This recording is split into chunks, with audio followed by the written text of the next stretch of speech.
Alright, what's up people? My name is Wade from Wade's Dogmanship, and today we're going to be talking about how to teach the out.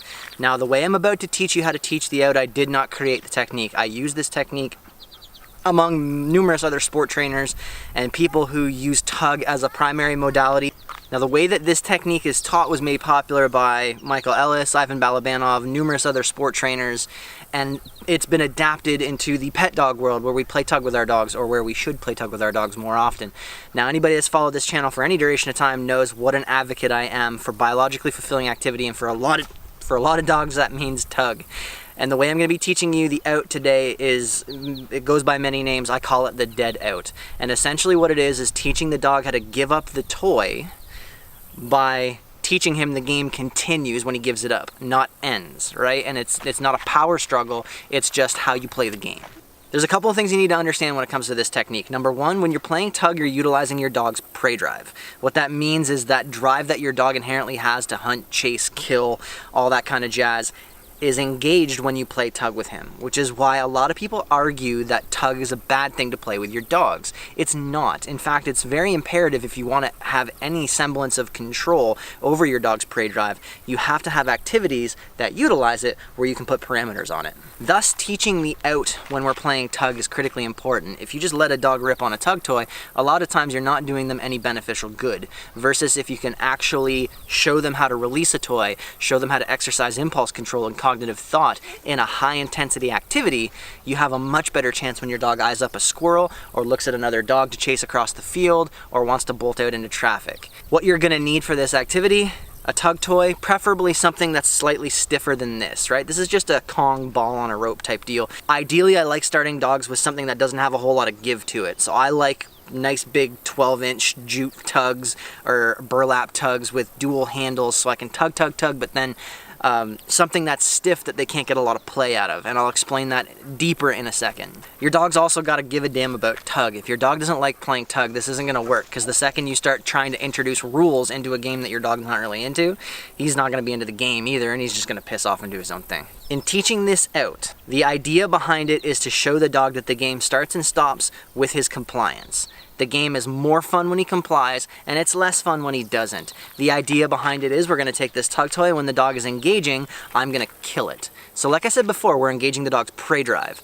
What makes this game boring is when the prey dies. So when we're tugging, the prey is alive, it's struggling, it's attempting to escape. We go tug, and we stop it and we kill the toy.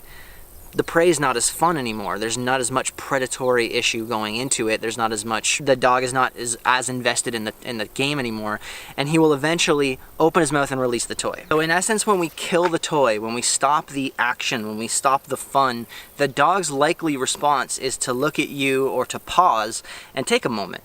The second your dog's teeth come off the toy, that's when you re-engage. So a lot of people, they make the mistake of asking for a full out and then a sit and then eye contact and then all that stuff before they even worry about teaching the out.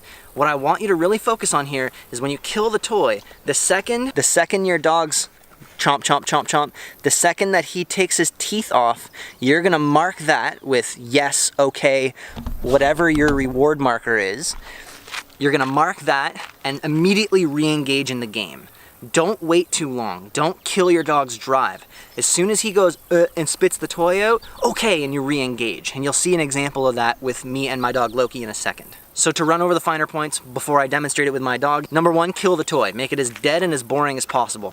Even a contrast is better. So if I'm doing this and I'm having a whole bunch of fun and I'm playing tug and then I just do this, that's contrast.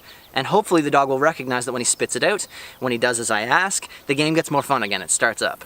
And two, the second your dog's teeth come off it, even if at first, if he's really chewing a lot and he just pulls it off, release and let him go back on the toy. For some dogs that are super stubborn and we're in this lockdown moment for a little while, the second they regrip, I might start playing again. The idea is to reward successive approximations. Reward small baby steps in the direction you want the dog to go, the direction you want the behavior to go, and you will eventually get to a point where you have a dog who understands the finer points of how to drop a toy on command.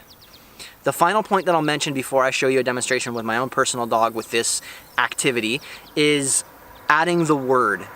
There is a couple of different ways that you can do this. For some dogs, There's a couple of different ways that you can do this. For some dogs, I don't add the word until I can kill the toy and have the dog release with no word whatsoever, at which point I start adding the word to show the dog what that means. For other dogs, I start using the word immediately as soon as I kill the toy. So I go play, play, play, and then I say out. I'd say the percentage of the time what I like doing is I like naming it right away. We're playing, playing, playing, I say out, and then kill the toy. The process is important there. I want to name it. I want to use the word before play actually stops. So it's not out, it's out. I hope that makes sense. I'm going to show you a quick demonstration with my personal dog, Loki. Loki's a German Shepherd Malinois cross who's pretty driven for Tug, but it's a super hot day and I don't know how long he's going to be willing to play. So the first thing I want you to pay attention to is how quickly I re-engage the Tug toy. And I'll attempt, Loki hasn't done a nonverbal out in a while, so I'll attempt to do a nonverbal out right out of the gate to kind of show you what that looks like. As soon as this procession of traffic gets out of my way. Okay.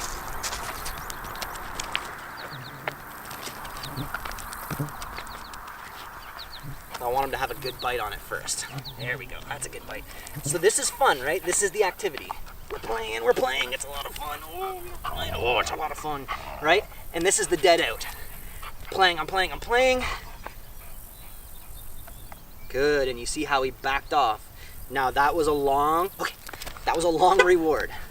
I don't want you to wait that long. Here's how long I want you to wait before you re-engage your dog. Okay. Fraction of a second. Now you can see he releases pretty quickly. If your dog is overly stubborn, you're just gonna wait him out. Stand here as long as it takes for him to spit that toy out. The first time might take a couple of minutes. I've had dogs work for 2 minutes on a dead Tug toy before they realize it's a lot more fun when they release it.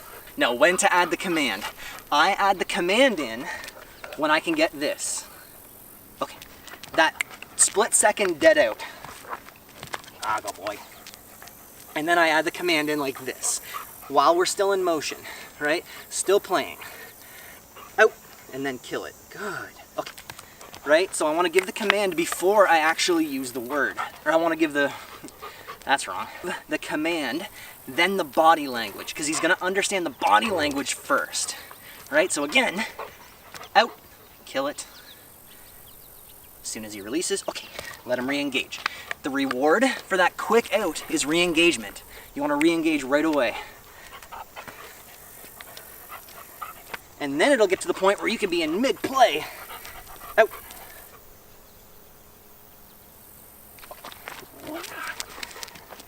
You can be playing and you don't have to kill the toy anymore, right? You don't have to, be completely still.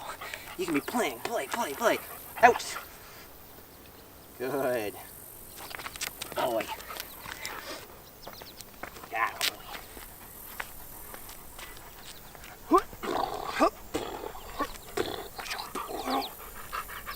boy.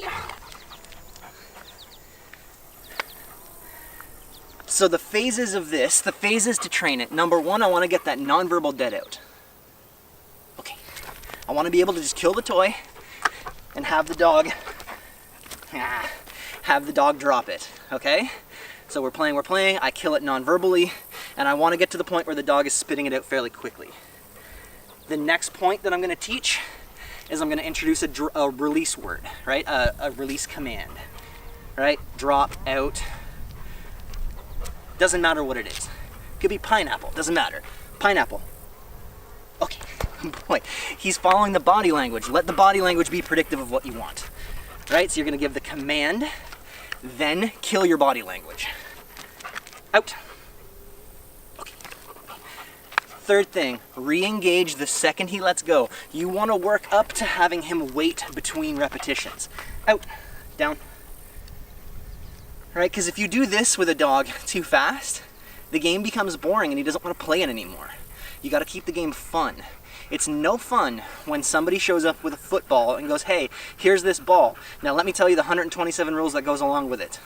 It's a lot more fun to go, hey, here's this ball. Let's make a rule. We can't touch it with our feet. Go. and you play a game with it. And then as you go, you add more rules to it until eventually you have football, which is a game that most people enjoy to play. Okay, good boy. Now I mentioned this already, but I'm gonna mention it again because it's super, super important. When you're first teaching the nonverbal out, it's super, super important for you not to out the dog too many times. Outing the dog too many times makes the game less fun. You're essentially using the out as an interruption, and it makes the game boring, makes the game non-enjoyable. Right? For a dog like Loki, who's super driven, a little deeper into his training than most dogs, and has some experience with the rules of the game, I can out him every 5 seconds and he's not gonna get tired of the game. But if you take a brand new dog who is conflict deprived in his life, and you're trying to out him every 10 seconds, he's either gonna get frustrated or he's gonna get bored and he's gonna quit the game.